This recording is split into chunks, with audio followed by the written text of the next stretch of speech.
Hello, this is National Chess Master Rats. I'm here with ICC, representing Team 4545 League. This is the game of the week for team event number 55, week 6. It's a pretty interesting game. Let's have a look. Okay, we've seen this before, and here comes the Benkö gambit. How many of you have actually read the original book by Pal Benkö? I have a copy of this. The dog ate most of it. The binding's gone, but it's still readable. It's a very interesting book, and it's very interesting to see how this opening has evolved over the years. I once employed it myself for a while and gave it up just to learn new openings.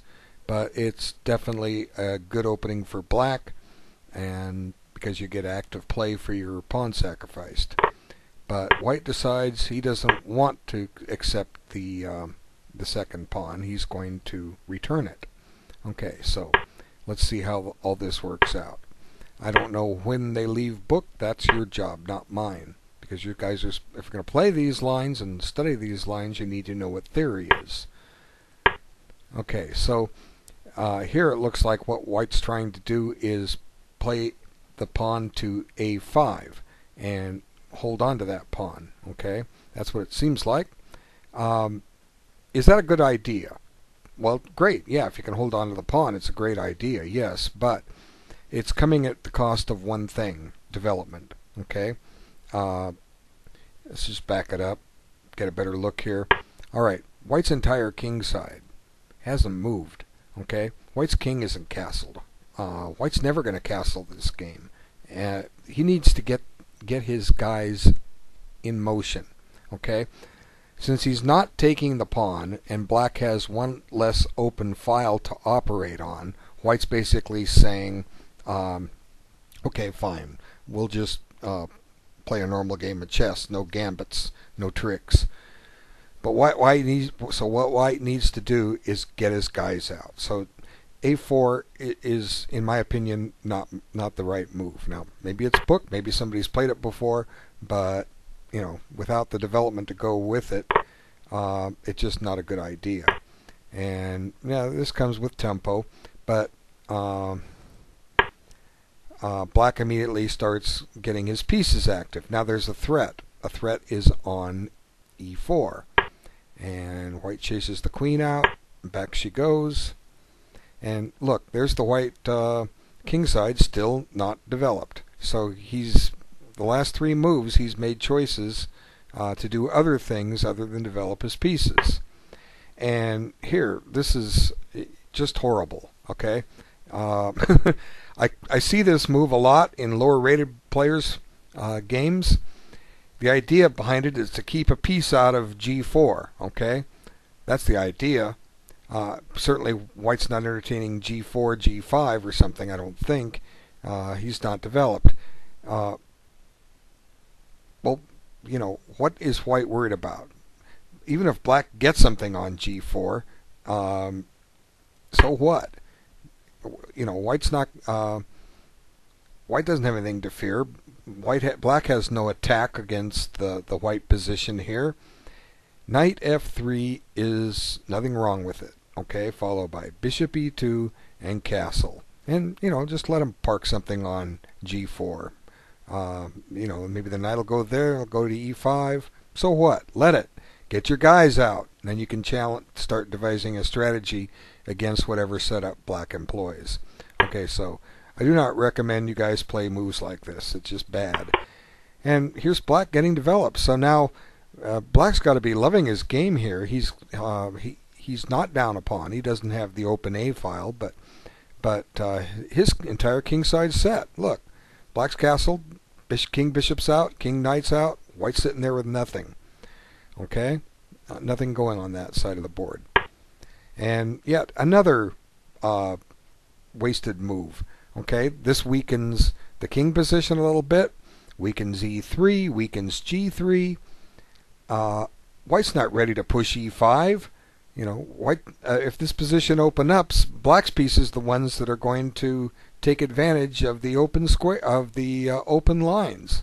Okay, so just white's played about five moves that just haven't helped him. 4 of them are pawn moves. And the king side still remains undeveloped. Black chases the rook out, and I think at this point Black is very close to achieving a winning position, and he messes up here in a moment. We'll see. But let's look at the clock for a moment. Let's stop and look at the clock. Okay, White's lost about 9 minutes on his clock, so plus his increment. He's taking some time here. Maybe a minute, a little over a minute of move, but not much more than that. Black has barely used his increment. He started with 45 minutes, but heck, he's got a really good and easy game to play. Okay, so let's see how that plays in as this game progresses. Okay, so White spends some time here. Now Black just has a crushing move here, which he missed. And let's see. He didn't play that. I mean, he spent 4.5 minutes went by on his clock, so he spent about 5 minutes on the move. But just simple tactic. Since Black is all developed, just play knight takes e4. It looks like you can't do it, but you can. Okay, here, watch. Okay, so now you chop this off. If you want to take with the rook or the queen, this queen is getting very active. And maybe Black saw this, didn't like it. I don't know. What can I say? Black has won a pawn. Nothing wrong with being a pawn ahead. White can't castle. Black's knight is a little out of play. He's going to have to maneuver a bit to get it out, but that's easy. Let's just go seize this diagonal, for want of anything else. I'm not worried about this pawn on e7. Let him have it, Whoops. See? he can't go there. What's he going to do? Well, White needs to develop, right? Black can do the same. Just like I say, develop. Get the pieces out. Black's crushing here, okay? But he didn't see it, didn't play it. But what he played isn't bad. We can't criticize it too badly. Whoops, went a little too far back. We can't criticize it too much. His strategy was effective. When you have such a good position, you don't always have to find the best move. Often other moves will suffice just fine. Your opponent just can't do anything. It's just the thing when you keep making second, third best moves, you can allow a stronger opponent to get back in the game. We're going to assume simply on rating that White is the stronger opponent here. So Black needs to try to play a little more accurately. Now finally White's got some semblance of development on the king side. He's getting ready to castle. And Black just gets aggressive and says, no, you're not going to castle. So this is all fine play by Black. Now he has time to retreat the bishop so that the queen knight could come into play. But there might have been a different way to do this. I would suggest a move like rook c8. The reason for this is that this now gives you the option to bring can't do it. Bring the bishop back to e8, okay, and then the bishop's already on this diagonal for later use. It's a little out of play on c8, but not necessarily. Things could change on the king side. Maybe it can come into play later on this diagonal. We don't know yet, but it's just an interesting strategy. Swing your rook out, then drop your bishop back. If you haven't seen this maneuver, something to think about. It can be very helpful depending on the position. Okay, so he didn't play there. He played bishop c8 and rook f3. So he's trying to castle by hand, but Black just keeps getting his guys out. Now here comes White's attack. Well, what else really? He doesn't really have anything else, and inevitably that's what's going to turn this game around, as we'll see in a little bit. White just goes for whatever he has, and now White's almost got all his pieces out. Just got to deal with the king. Castle by hand, king f1, king g2. Meanwhile, Black is still solid as a rock and got a good position. Black is better here. Activate the rook, attack a pawn, attack and defense in one shot. The knight going to a4 secures b2 and tickles the queen. So the queen's got to find a new square, And she does.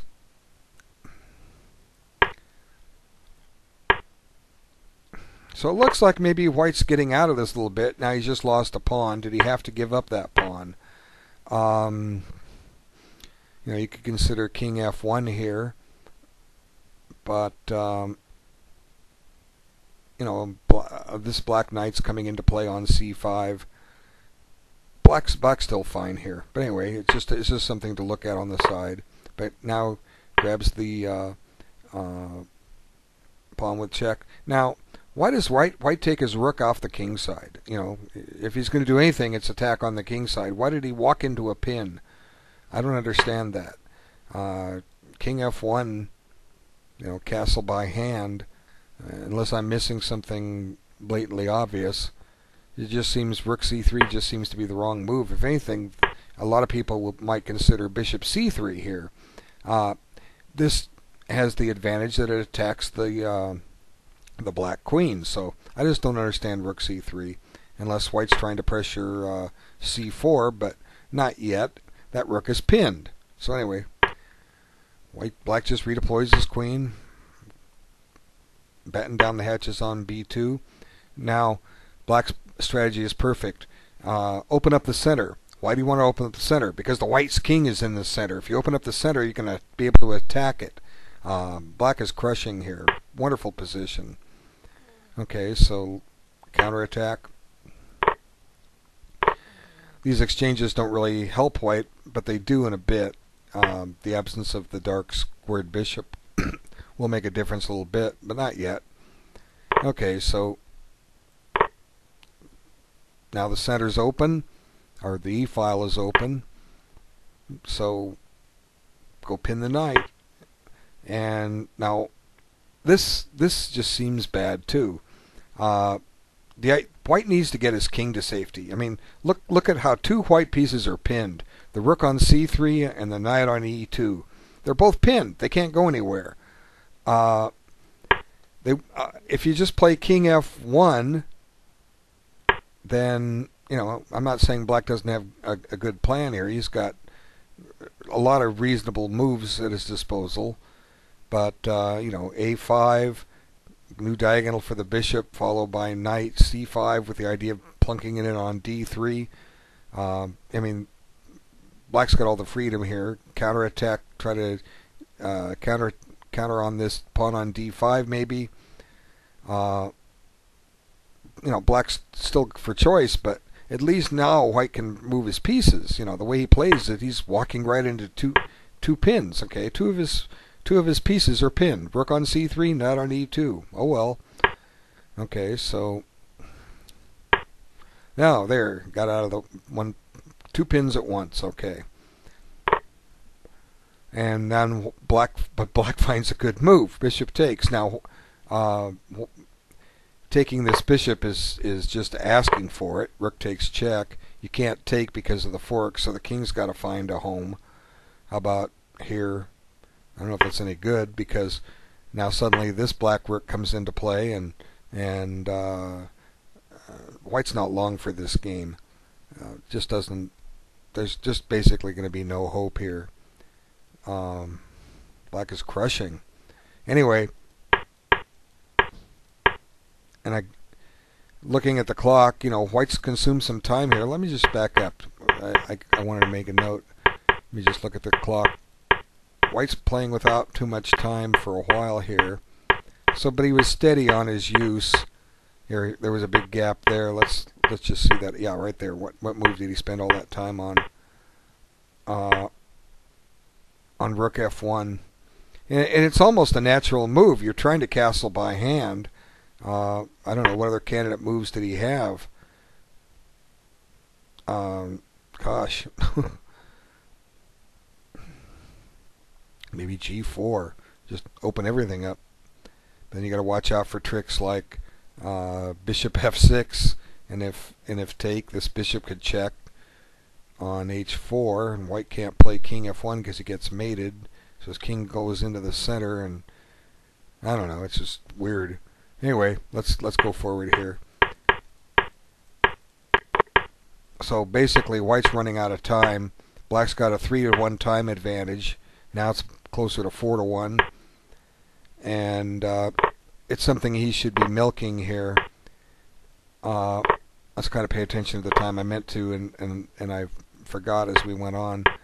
See, it's still better than 3 to 1 time advantage, which is wonderful to have if you have it. It means for every minute your opponent has, you have 3, plus the increment. That's equal. But, you know, White couldn't take the bishop, and he's just running out of time. Now, counting material, pieces are even, but all the Whites are jammed over there on the queen side, which aren't doing him a bit of good. And Blacks are starting to swarm over to the king side. You know, think about moving this queen to a5 and d8, get it into play somehow against the king. That king's the target. Got to watch the bishop is loose on d5. Got to take care of that first, which he does. And White has basically nothing else, and just start throwing his pawns forward. Now the idea is to play h6 and administer a checkmate on g7, but that's defendable, and Black sees it coming. Okay, now here Black missed a good move. He took with the pawn, but it's just, if you're going to let your pawns be doubled, open up the lines, you know. After this, you know, this rook has this open file. There's going to be a queen check at disposal too, in combination with this open file, and that's one less piece White can attack with. If you're going to, and this bishop, in effect, what he does is he takes with this pawn, and this bishop on e6 becomes a tall pawn. It can't move. It's behind 2 pawns, so we kind of call it a tall pawn. It's acting like a pawn would. It could still get active at some point. There might be an f4 check, giving up the pawn so that this diagonal opens up. But anyway, oh, got to get in the main line. Okay, he checked first. Yeah, here's where he should have taken with the bishop. I'm sorry. Just take this, and like I say, now this is a threat. Rook e2 is check. Open up that e file. So instead, like I say, he just gives himself a tall pawn. And how much time did he spend on? Let's see. He spent a minute plus the increment on that, and then he spent his increment on that. And with the time advantage of nearly about 6 or 7 to 1, I'm surprised he didn't. He could afford to spend another minute and realize bishop takes f5 is a better move, but he didn't. And we're now getting down to the critical juncture. Stops the mate, which is fine. And this is the point where Black throws it away. Now he's got 7 minutes. White has 2, so that's a 7 to 2 time advantage, approximately 3.5 to 1. Black just goes bonkers here. Okay, there's no other word for it. What does White have here? Essentially, White has nothing. Okay, absolutely nothing. Black has so many good moves at his disposal. As to what happens, you know, what's going to happen, bishop f7 is probably good. You know, it stops the f7 check. Black's up, what now, 3 pawns or 2 pawns? No, he's up 2 pawns. But the pawn on f6 is doomed. The pawn on h6 is weak. You know, White may win the f4 pawn, but you know, what's White got here? Nothing. The queen can't even coordinate on the b1 h7 diagonal. White's got a rook hanging. He's got to deal with that. You know, what do you want to do? Trade it and activate that black rook into the White position. Now look at that. There's a check threatened.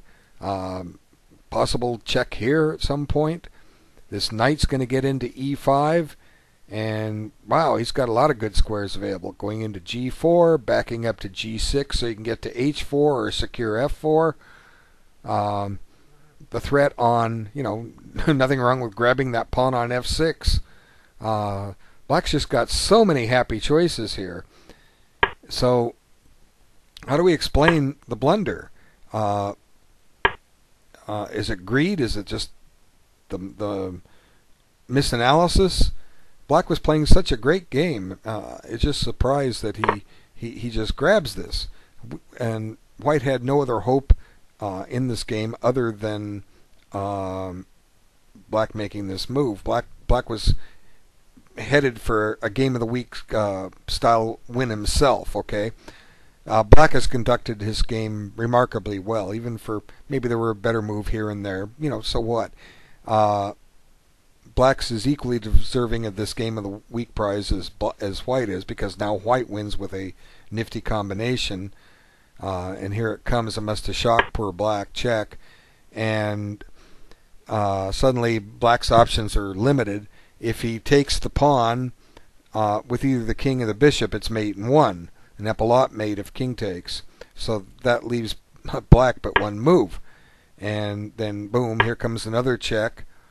And Black has one move. And now White does a little trick. You don't take the rook. You promote to a queen with double check. That preserves the extra queen. And now suddenly White has two queens and Black has none. And Black resigned here. Yeah, he can get one queen back, but he's no long for this world. You know, that pins the queen. Well, if anything, we just let it sit there. Go find a good move. What's wrong with queen takes bishop? That sure looks like a good move. And then if you want to take it, then I'm getting ready to make a new queen again. So what can I say?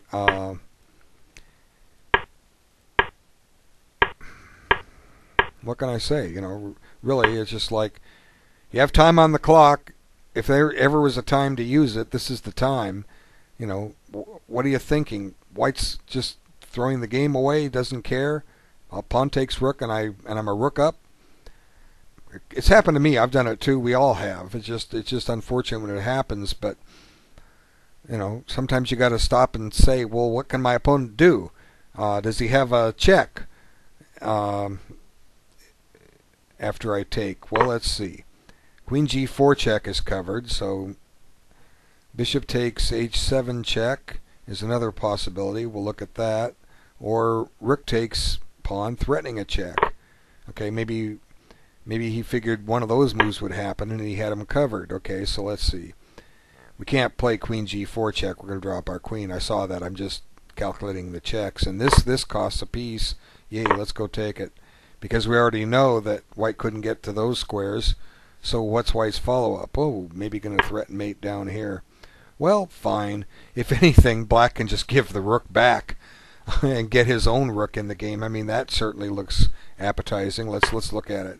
See, we've given the rook ahead back, but now the White king's in trouble, and the mate threat is covered. Oh wow, where's White going to go? If you go king g3, it's mate and one, queen g3, right? If you go king h1, gosh, queen g3 sure looks good to me. I mean, it's threatening mate on two squares. So where's he going to go? King here? Now what do we want to do? Well, we can go back to that queen g3 motif. We have a bishop check. I mean, gosh, we just have so many yummy possibilities here. And what's White have? Nothing. And Black didn't even have to sacrifice the rook back. I just said he probably could. You know, just, well, maybe you can't take it with the bishop. There's that eerie mate again. Let's see. So, you know, we might have to give the rook back.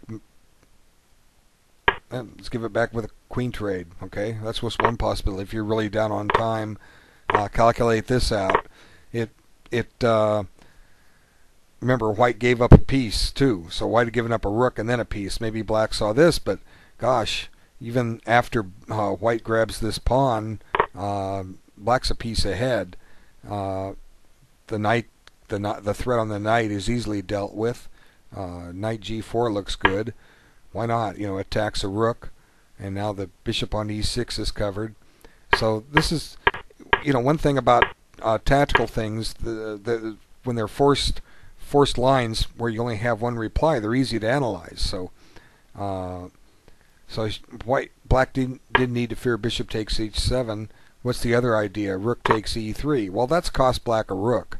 Okay, that was the price he paid. Well, hey, let's do this. Let's take this. Hey, I mean, maybe this was possible in the other lines. We can take that knight. Okay, if you do this, hello, there's this annoying move here, winning the queen, right? What's white do? Got to take the bishop with something. Let's take the rook with check. Whoops. Take the rook with check. Then we'll pick up the queen. So can't take with the king. You got to go here. And after this, wow, Black's crushing. So what else does White have? This check. So if we go to h8, the knight becomes pinned, but the threat, well, you can't play knight g5, g4. You could almost play queen takes rook here and be winning. Black's game is so fine, but I think this will work. Again, you can't take. Oh wait, that's with check. Yeah. One movers, they always do me in.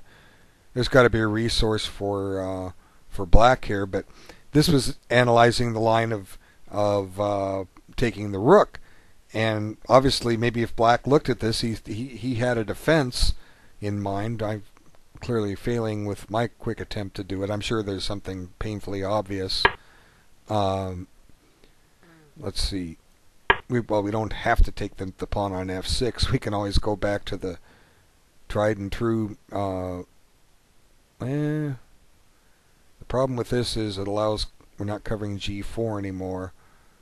Allows queen g4 check. Let's see. Black should be okay here, but and he apparently had something in mind if White does this. What was it he had in mind? Black's a rook ahead, so he can give something back. Let's do it now. Okay, and then queen takes. Okay, now Black's the exchange ahead. There's a threat of rook e2. We're threatening to trade queens. This seems to do it. You're up the exchange and a couple pawns. That works. So maybe Black saw this as a defense, but he just overlooked, and it happens. He just overlooked that clever check. So White did all he could after his bad opening. He shoved the pawns down the board in hopes that something would come up, and darn it, something came up. So very interesting game. Game of the week, and it was worth a look. I thank you for taking time to look at it. There'll be 3 more videos for the winners in the playoffs. I look forward to seeing those games. Take care. Thanks for your time.